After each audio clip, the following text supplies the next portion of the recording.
Wonderful morning, excellent afternoon, and marvelous evening. Was that good enough, Cameron? Yes, brilliant.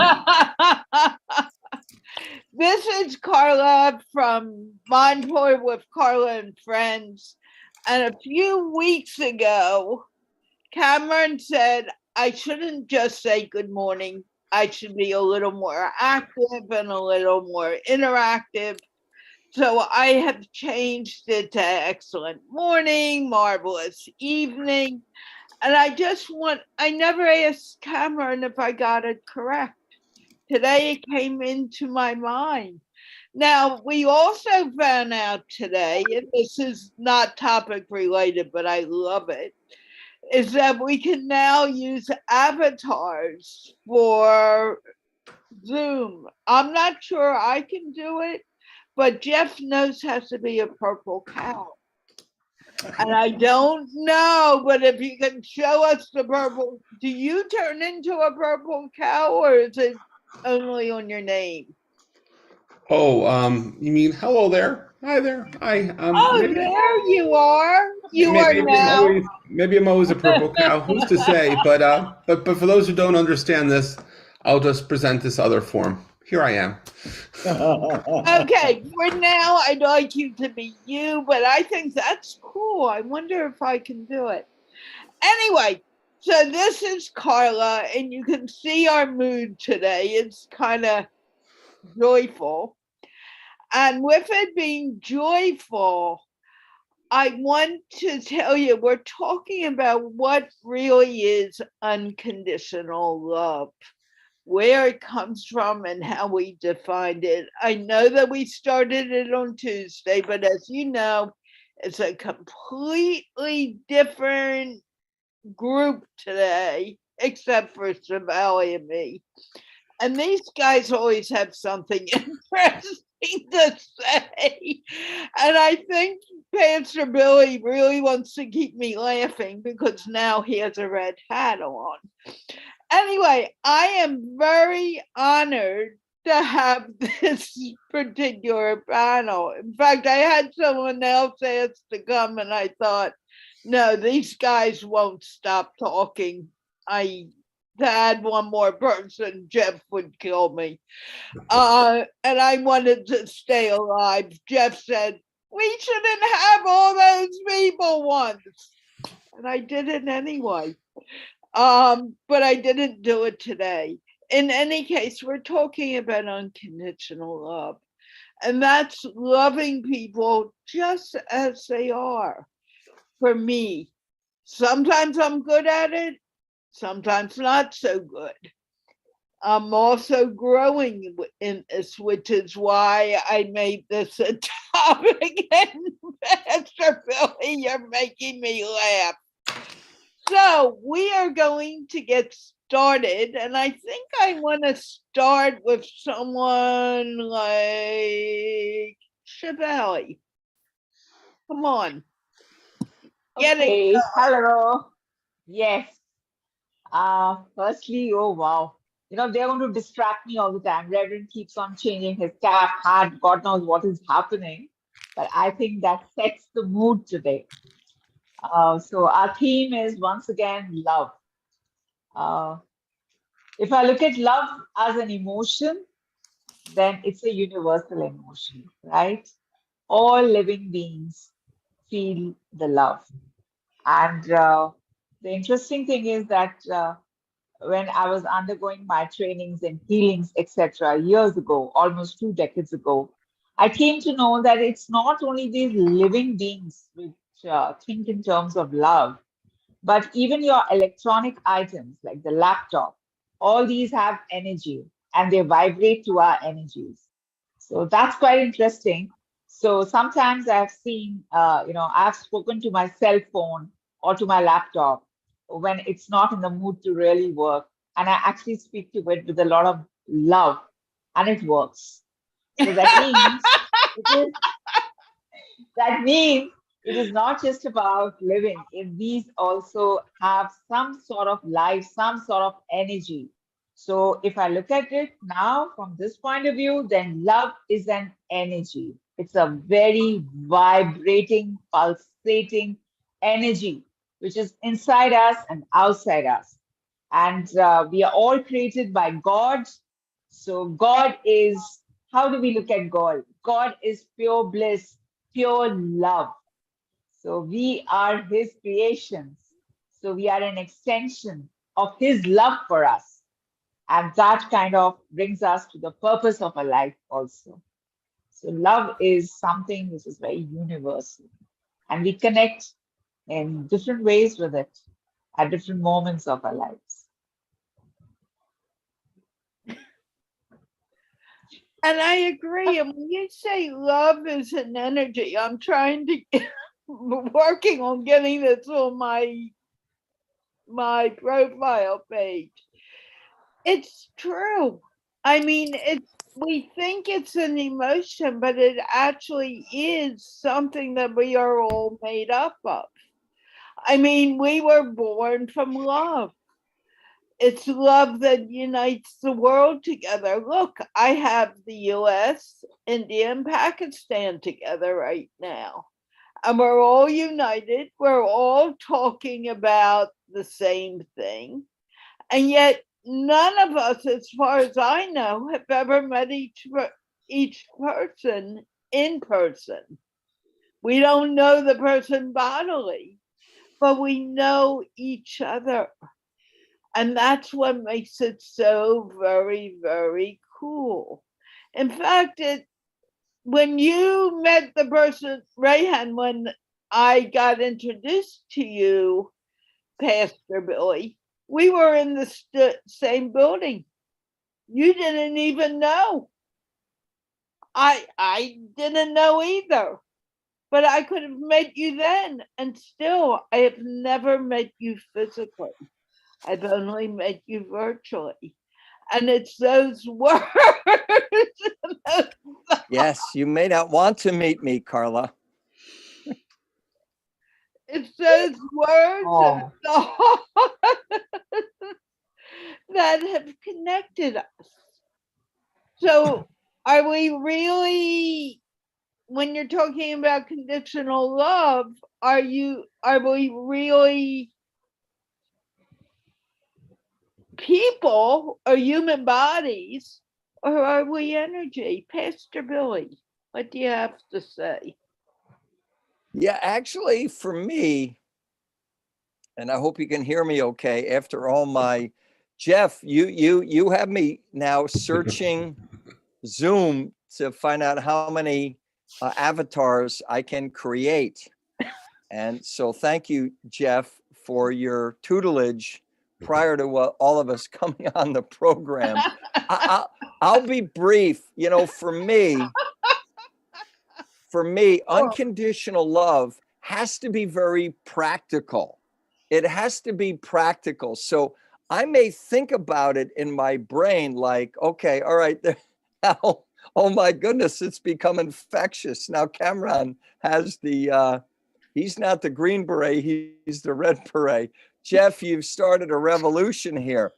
But for me, you know, I can tell, I can tell my wife of 43 years all day long that I love her, but unless that love becomes active, to become practical, not ephemeral or ethereal, to use some vocabulary words that I just learned today, but that love has to become practical. And of course, in my context, God's love becomes very practical to us.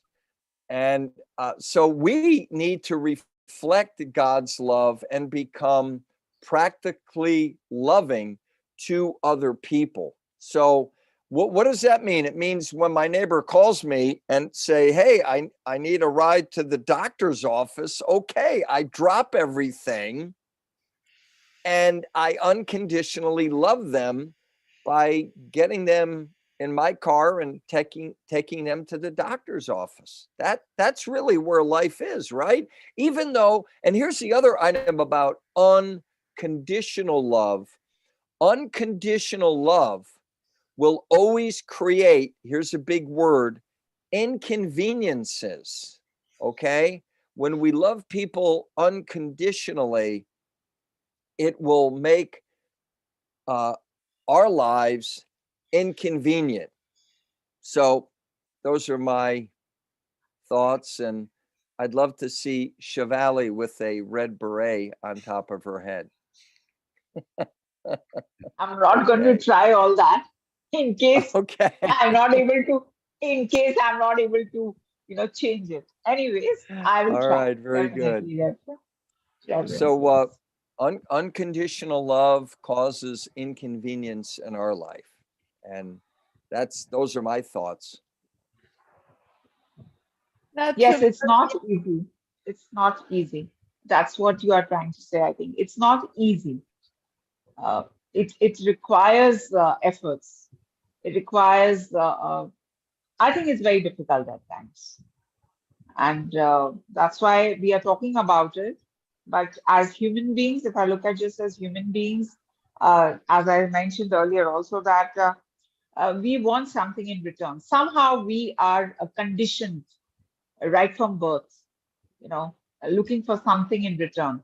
That's why the only thing that I can think of when I speak of unconditional love, it would be God's love for me. God's love. That is the only love. There is, and we can't even use the word unconditional in his case. We cannot say unconditional because it's just pure love. It is love as it is.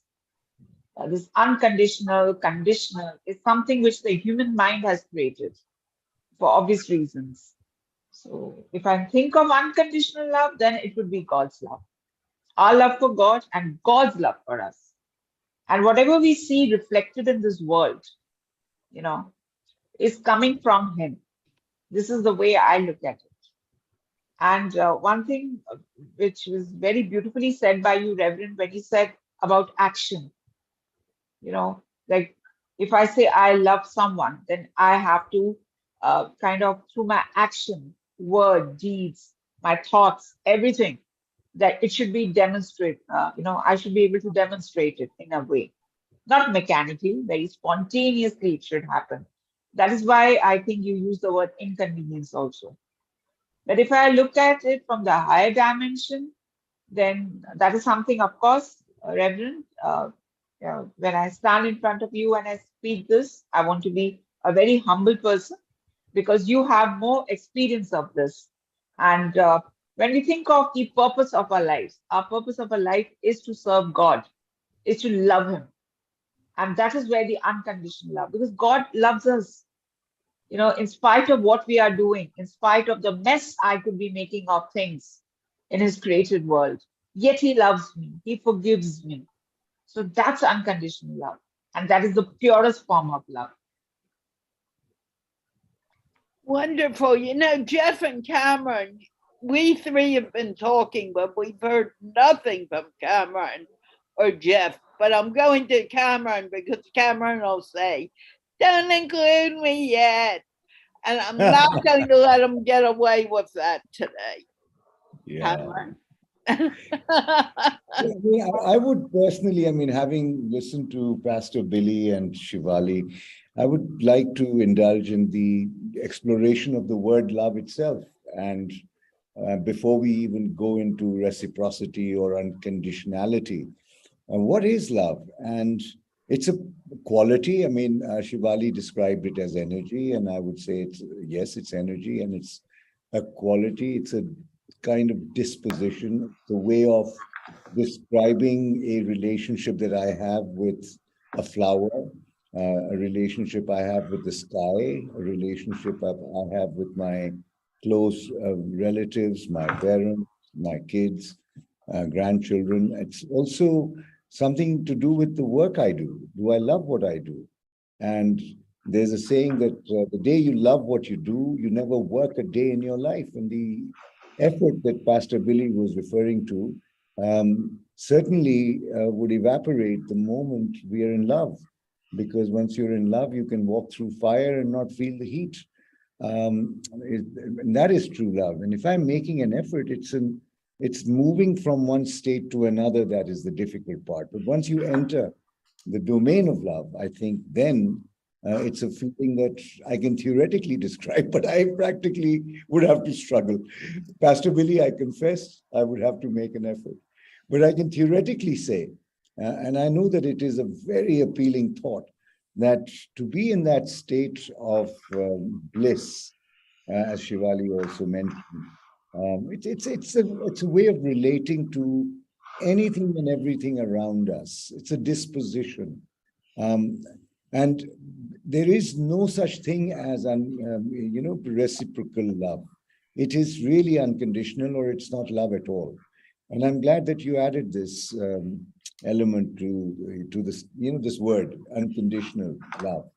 And here I just want to give an example. I mean, Shivali was, of course, speaking from the highest form of love, referring to God. But I would also say that when I'm sitting under a tree, that is unconditional love. It gives shade, it gives cool air, and I am there, or anyone could be there. It's there, and it's doing exactly what it wants to. It's not expecting anything in return.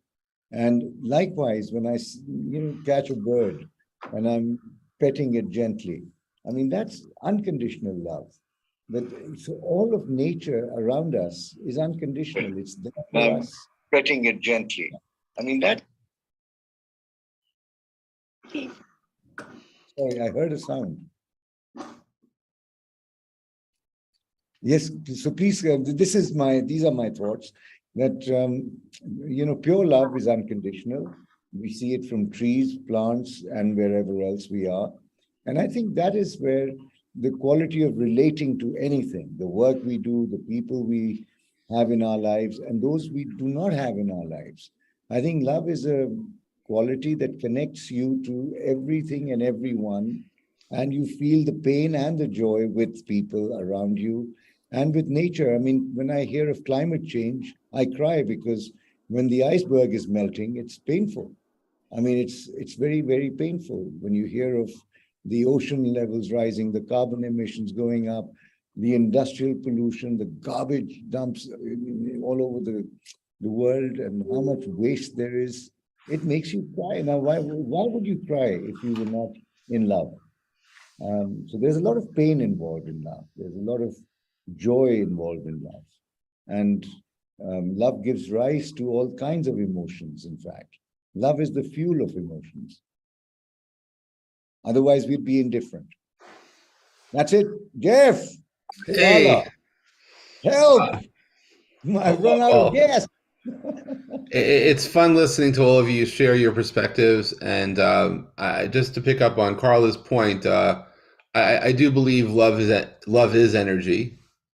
That and I would go back that life is all about vibration, energy, and life is really about energy, vibration, and frequency, and that somewhere in there is embedded as love. And when we speak about unconditional love, from the context of the conversation, at least coming into this, I was thinking of love with no judgment, and I wasn't thinking of it from a spiritual perspective as much as from an individual perspective. That if I offer unconditional love to Carla, that I'm also saying I will not judge her, that I like her for who she is. I don't want her to change. I accept her completely and totally as who she is and who she wants to be. And I'm here to support her journey as Carla. And if Carla decides to change, I'm here with her every step of the way, being present. And that, so when I think of unconditional love, it's really love with no conditions, literally. But from an energetic perspective, that I'm not going to use any type of ability to be judging her or putting any of my values onto her as a reason to love her more or love her less. That I accept her for who she is, because as energies, I find that we can coexist and we can really enjoy each other's presence in a beautiful way, and there's a symmetry to that. And so from and from a spiritual perspective, certainly there's lots of unconditional love. And if you've ever done a Tai Chi, if you've ever worked with energy in any form where everything else is standing still because you're walked into a forest or you walked into a clearing and the only thing moving is you, and you're there to share your presence with what's there, there is that balance between you and the trees and the grass and the sky. And you could connect to that flow, and you could start to pick up on the vibration of what's really there. And you could look up and maybe notice as clouds are moving, and maybe you notice that the world is accepting you unconditionally for who you are. That there's no boundaries to how you are being accepted with all your flaws, with everything that you see about yourself. I would say it's easier to embrace unconditional love if you learn to love yourself. If you learn to build a practice of wellness where you give yourself self-love, where you allow yourself to be present without excuses, and that you understand that we're here together as one, and that we add value to each other by being present.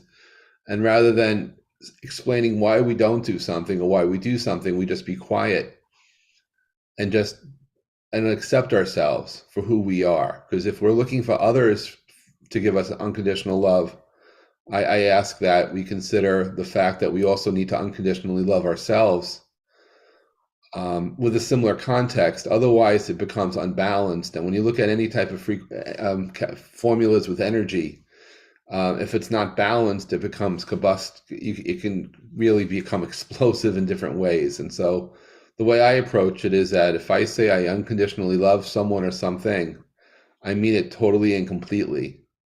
Otherwise, my words have no value. So I'm being present and unconditional and sharing my unconditional love to those who want to receive it. And that is all I can do. I will not beg. I will just say it's present. And if you're willing to accept, wonderful. And for some reason, if it doesn't jive with you, that's wonderful too. It's all good. And do you accept Carla even with that big red bow that has polka dots above her I head? love her even more now. I love her even more. So Jeff, this is your fault. No, it's your, I shouldn't say fault, it's your goodness, right? It's your goodness. So this is the first time we've ever seen Carla with a red bow with polka dots. So thank you, Jeff. I couldn't help. I've been wanting to play with this for a long time, and I had a moment because you guys were talking. Well, we're glad that Jeff made your day unconditionally, and he loves you unconditionally. Thank you, Jeff. Well, I had to find the right one. I never find the correct one quickly, and I did today. But back to unconditional love, and phone, don't ring now. I'm not going to talk to you. Back to unconditional love. I do like the person. I don't know who it is, but not right now. You brought up a point that I thought and think is very important. I think the reason that people have trouble loving others unconditionally is because they cannot love themselves unconditionally. I know myself, I'm constantly saying, oh, that's not good enough, or that I could do better, instead of just accepting the moment for what it is. Now, if we're going to accept the moment for what it is, and Kamran, I gotta say that black hat on you is a good idea, except you really fade into your background now. Can you maybe make a white hat or something? No white hats allowed. No white. Okay. No, he kind of looks like you know, a rhythm and blues singer now. That's true. Okay, stay that way. But it's weird because it looks like his half of his head is chopped off. Yeah. Yeah. But anyway, unless we can learn to love ourselves, can we really love anyone else? I like the red hat. Right. So let's keep this to the end of the show. Can we can we really love ourselves if love ourselves so we can love the person across from ourselves. I don't know if I asked that clearly. I'll check with Shivali. Did I ask do you understand the question? I understand, but if I have to speak on it, I was connecting what Rehan said about, that, and what Jeff also said. I was trying to connect the two, that when it comes to self-love, for me, loving, I like, Rehan used that word inconveniences, right? I have always found it a challenge to love myself. I'm making a confession. I've always found it very, what should I say? Almost I feel shy to admit it. Now, of course, I've improved. I was told I never knew such thing called self-love, and it's so very important. And unfortunately, we are not taught this. We are not taught about self-love, and this is so important because if I have to love someone else, there is a condition for this. So whether you call it a condition or whatever, if I don't have the experience of loving myself, how can I love someone else? I mean, loving myself is also important.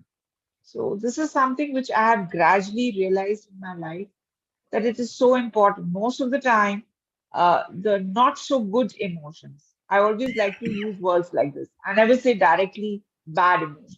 I would like to say not so good emotions. Sometimes they're stemming from the fact is that I don't value myself. And again, taking it from the higher dimension, I must value myself. I have to love myself because I am being created by God and God's child. So I must learn to love myself.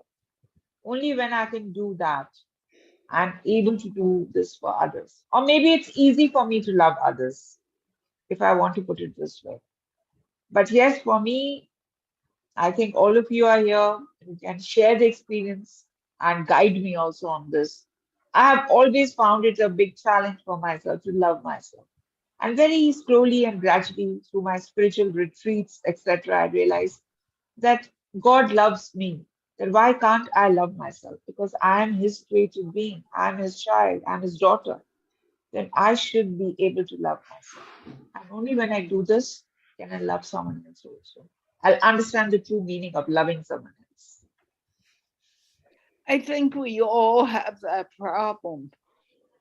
And because of that, how can we resolve it? I mean, there are things that Cameron says to me, and I'm wondering, he doesn't realize how great he is and how wonderful he is. And they become these people who are here today are amazing, amazing people. And then I hear them say, maybe not in those words, but I wonder why they say it. And I do it myself. I don't love myself as much as I should. Kamran. Yes, I I mean, didn't expect that, but I'm going to do it anyway. if we were to use an analogy, I would say that love is light. Light has no color till it goes through a prism, or, for example, raindrops, and you see the rainbow.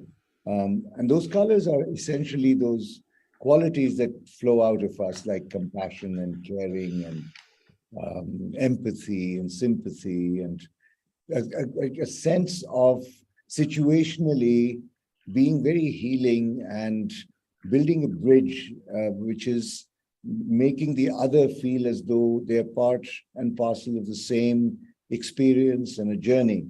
And I think that deep connection is what love provides us through these different behaviors and tendencies that we are compelled to. I mean, I feel that compassion flows from love, caring flows from love, listening, giving attention, feeling the other's pain, and all of that flows from love.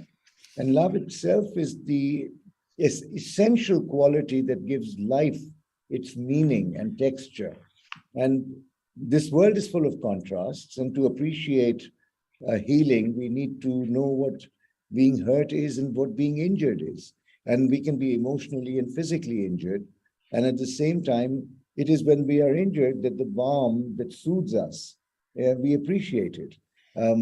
So in a sense, there are contrasts which enable us to appreciate love and to realize how beautiful it is. Just look at the opposite, hate. Hate is, it's so divisive, it polarizes, it fragments, it separates one from the other. Whereas love brings us back together. And generosity stems from love. And greed stems from hate, and insecurity, and all of those qualities. So it is the interplay of all this that we witness on this planet, which cries out for more and more love. And I think all of us have the potential. I mean, Putin included. I mean, he has the potential for love. I mean, in Ukraine, the kind of agony that people are going through, the tragedies that they're facing. I mean, the soldiers who are fighting. I mean, all of that is what? I mean, it's stemming from ignorance, from hate, from darkness. And the only light we have is love. Love is the Florence Nightingale of this world.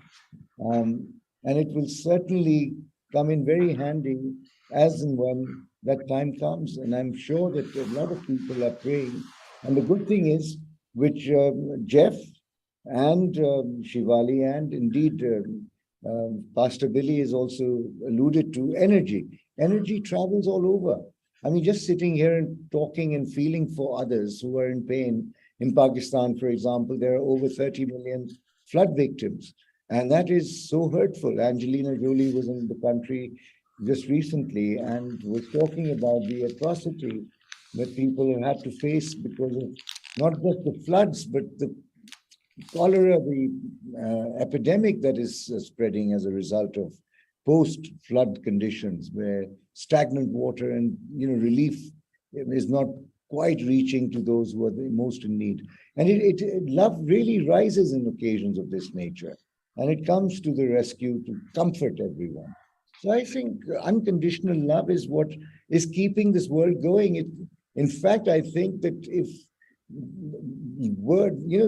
the light of love diminishes, the world comes to an end. And it is just this love that keeps us going. It fills us with hope, with faith, with a sense of optimism. And we think of a better future because of love. Kamran, I completely agree with you when you're given these examples. The message that I'm getting from it is, this collective consciousness, that love that you're talking about. Through prayers, what are prayers? When we are praying to God and we are praying for healings, for, reaching out to people, it could be anywhere in the world. And this is what Reverence is also doing. It's the prayers actually help to align us with the divine consciousness. And when we are doing it together, that is the importance of prayer needs, why people gather together as a community. That collective consciousness is it works, the best miracle that takes place. The miracles of love, the miracles of peace actually take place only through this. That's why I understand completely what you said just now, that this is unconditional love. This is absolutely the best form of love that we can think of. Yeah. I'll jump in and you're talking about collective consciousness. I'll just refer to the collective Beatles consciousness, because when it comes to love, I think there's sage wisdom shared by the Beatles, and you could argue, how did Lennon McCartney in the early 20s have such sage knowledge that would be appreciated 50 plus years later? Well, how is it that when you're 23 years old and haven't really experienced life yet, you just know? So when I think of love, I think of the collective Beatles consciousness and the body of work shared, with some hints like, you can't buy me love. Love is all you need. And at the very end of the last album that came out, in the end, the love you take is equal to the love you make. And if you think about energy and balance and flow, that sort of sums it up, that in the end, the love you take is equal to the love you make. And I refer to that often when I look at so many different axioms and principles, that it does come down to love and balance, energy and flow. And it's that understanding. And, you know, if you look to other sources of sage advice, you can't hurry love. But it's really comes down to that love is really universal, that love is not something that's language based, that we share love without speaking. We share love by our actions. And it's our actions which can actually bring more love into this universe. And it's our appreciation of love itself that gives us the opportunity to love more. And when you have love thrown upon you, you can feel it. You may not assume it. And then when there is no love, there's an emptiness, a null set, and you can feel that too. And so the collective consciousness gives us knowledge. Our actions give us feelings. Other actions are felt upon us. And what is that felt? It manifests as energy. So yes, I do believe love is energy. I do believe that love is and can always be blind. But really, it's you have to allow yourself the possibility to be loved, to allow yourself to love, and that this is at a higher level, at a high vibration side. And let's face it, one of the best gifts you can ever give anyone is to say I love you. And once you say it, you really can't take it back, even if you want to, because you just said I love you, and it's like it just stays there, right? And that very awkward moment when you're with somebody for the very first time and you say I love you and they don't say I love you back, it's like, did I do anything wrong? No, you spoke your truth. And if they're not ready to say I love you, it's okay, right? But you felt a need to say I love you and give yourself credit for saying I love you. And by the way, you could say I love me too. That you're allowed to love yourself. And there's a guilt sometimes that comes from the fact that, gee, I want to give this person something, but I don't deserve something for myself. And it takes sometimes a lifetime to appreciate that you matter also. And that if you want, and then at some level, you really can't truly love someone if you don't learn to love who you are. That when you understand that there's balance, there's parity, that you're not putting someone on a pedestal, but you are both equal, then you could have the most true love ever possible. But I do believe that love is energy. And I look for questions about love. I do defer to the sage wisdom of the Beatles.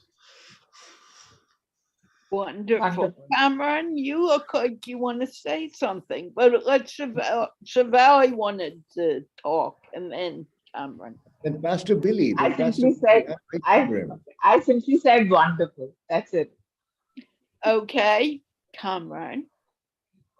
Yes, I mean, I just want to hear Pastor Billy. I mean, it's been quite a while I'm meeting him after a very long time, and I haven't heard him yet. Yeah, well, thank you. Kamran, thank you. And what a great discussion, right? How many people talk about unconditional love?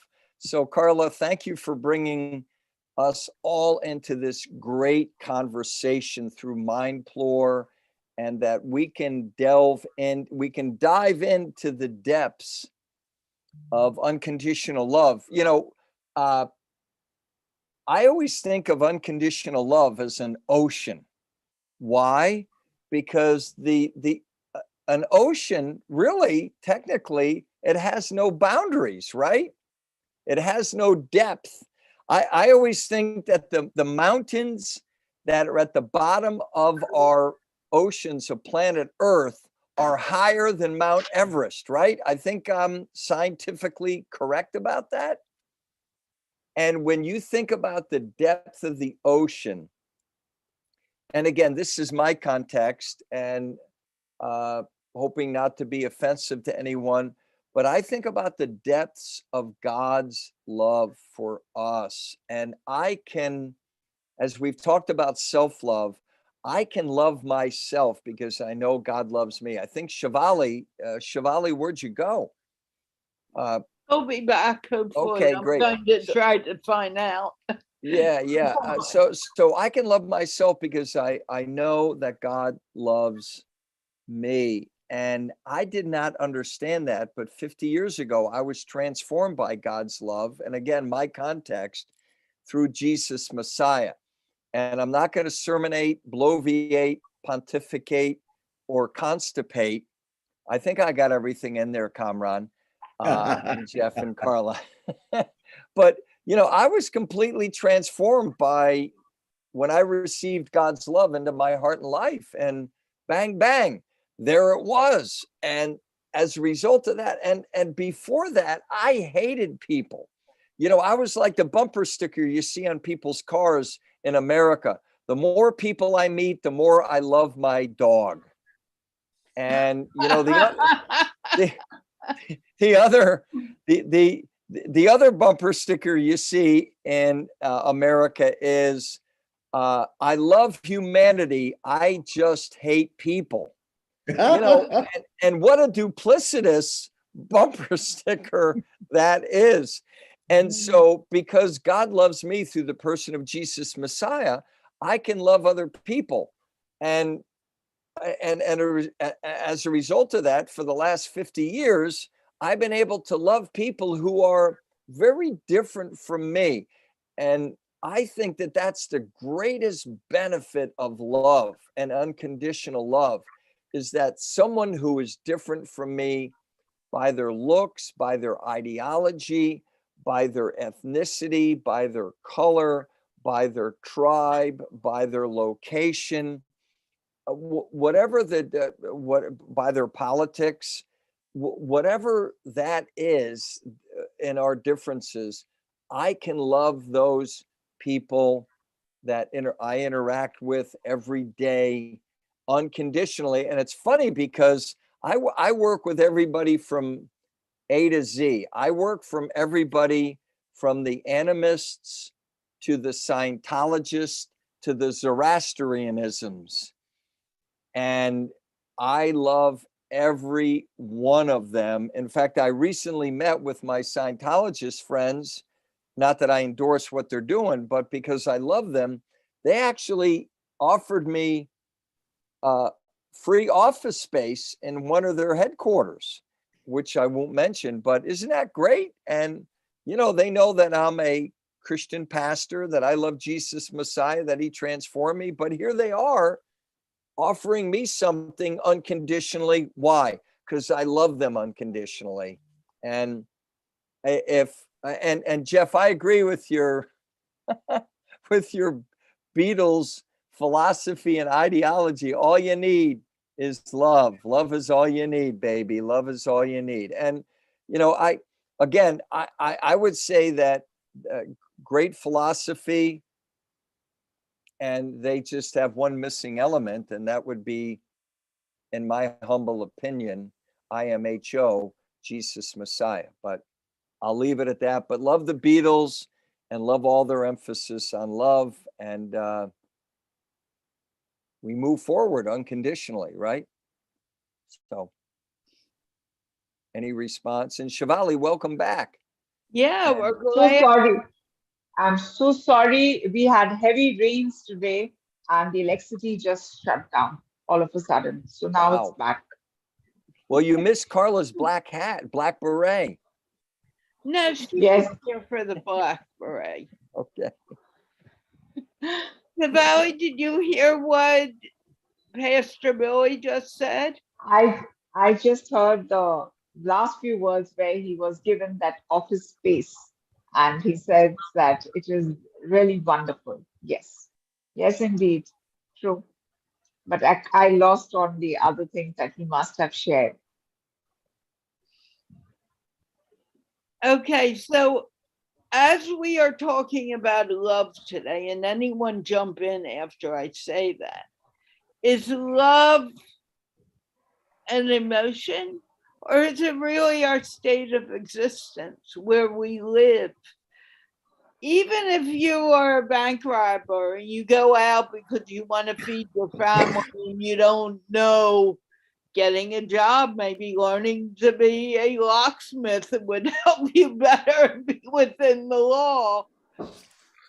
You're doing it out of love. Everything we do from love. Would you agree? And do we give that love out without conditions, or do we expect, okay, I did this, but I want XYZ back? I took you out for dinner, but now I'm waiting for you to give me that beautiful car that I have always wanted because you promised that to me. Yeah. How can we break down the Carla, love? your summing up was very, very cogent. I like that. And I was reminded of a metaphor, which is that when you go into a garden and see a lot of flowers, when you like a flower, you pluck it. But when you love a flower, you leave it there and you nurture it. And this leaving it there and nurturing it is an expression of love. And when we go to a zoo and we see these beautiful animals put in a cage, I think that is highly, it is something one has to question. You know, a bird was not born to be put in a cage for our own delight and pleasure. It is to see a bird flying in the sky freely that is an expression of love. Where the bird is happy, you're happy. And when you put a bird in a cage, just imagine the metaphor. What are we doing? We are so selfish at times that we deny others their freedoms in order to have our own selfish needs fulfilled. I mean, and this is something that I feel is to be questioned and needs to be examined. So love is highly liberating. It's not suffocating. Love is not about possessiveness. A lot of marriages break because, you know, I love you, you love me, and you cannot love anyone else. I mean, what the hell? I mean, there are types of love, and we have denigrated love to making love and brought it down to the gutters. Whereas love is so spiritual, so huge in its scope that we want to never forget that. And there are different dimensions. Romance and love are two different things. Romance is perhaps a very small fragment of love which commences or sparks a relationship. But what keeps it going is love. And it grows with time. And it's not the apparent that we love, it is the soul.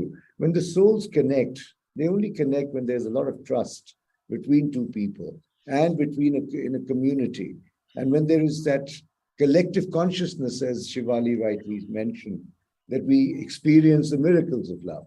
So we need to look at love as a liberating force which opens us up, our heart beats, our blood flows, and we exude energy, and we know that there's no shortage of love from where it comes, you know, from the divine. There's no shortage of it. So we don't want to hold back at love. We want to give it out. And I think that's where unconditional love really can benefit us, because if it flows through us, can you imagine how much pleasure and joy and happiness we will feel as it flows through us and reaches out to so many? And if we all become receptacles of love, wow, we're living in not utopia, but protopia, as it is described. So how can we help people realize that and just feel the joy? It's like I listen to Abraham Hicks a lot, and it has helped me learn to be more accepting of myself. And then I talked to a friend who I haven't spoken to for a while. I've been speaking less and less to friends. And I hear, well, this isn't good. That's not good. I'm not good enough. I need to lose weight. I need to gain weight. I need to do whatever. And they're not accepting themselves. And if I said that to them, they'd probably freak out. So how do we change help people begin to love themselves or begin to realize that love is the basis of everything happening on the planet. Jeff? You keep looking at me as I'm talking, and you weren't doing that the whole. Well, I with all due respect, I believe that change, we cannot force anybody to change. I believe in free will, and that I believe that it is free will itself that empowers most of what we speak about. That if we were to instill our will upon someone else and they're not operating in a free way, then there's lots of imbalance in this world, and the universe will self-correct.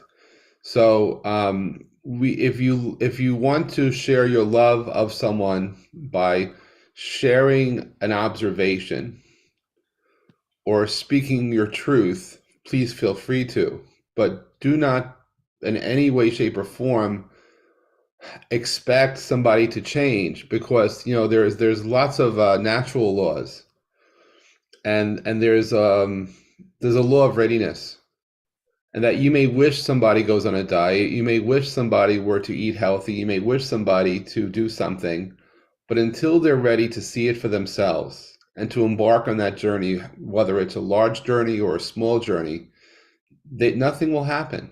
And that there's an acceptance where you can be frustrated as you want. You may want your friend to just, because you think you know how they're going to have a better life, but they have to see it too, and they have to understand it and appreciate it. And so, free will is really important. And so when it comes to what we're speaking about here, I believe, if we allow ourselves to be openly accepting of others, that we're here, that we can embrace love as the energy source that empowers the universe to do the magic that it does, that we allow ourselves to freely accept others, and we understand that we control who we are. That's that and of course you could always not agree to that, but I believe in free will as a core value, and with free will comes wonderful things, right? Because then I know that if I'm loving somebody, that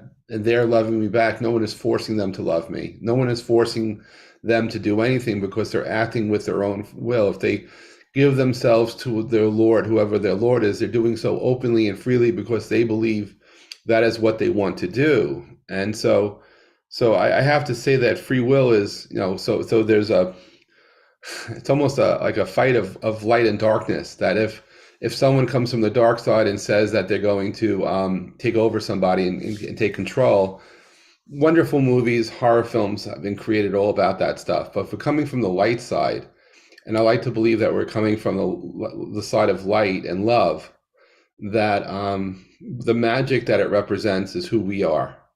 And it comes through everything we do. The vibration of our words, the actions we take, and in many times the actions we don't take. And our ability to coexist with each other, to appreciate the presence of each other, to listen and to be, is very, very important and very powerful. So Carla, as much as I might want someone to change, I've learned not to be forceful about that. And it's not because I know someone's going down a dark path, I don't want to take care of them, but I also know that they have to do it with their free will. If somebody wants to go into a program for help, they're going so because they want to, not because I said they should go.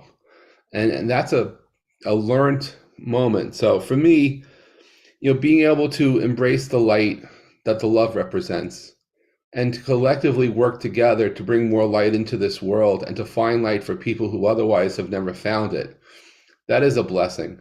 And that's the way that I like to think that we can make the world a better place, by embracing and amplifying love to a point that we can be heard and allow everyone to be heard in the most positive way possible. And so I'm grateful to be here today, grateful to have a chance to share my voice, grateful to be heard, and most grateful to listen to all of you. So thank you.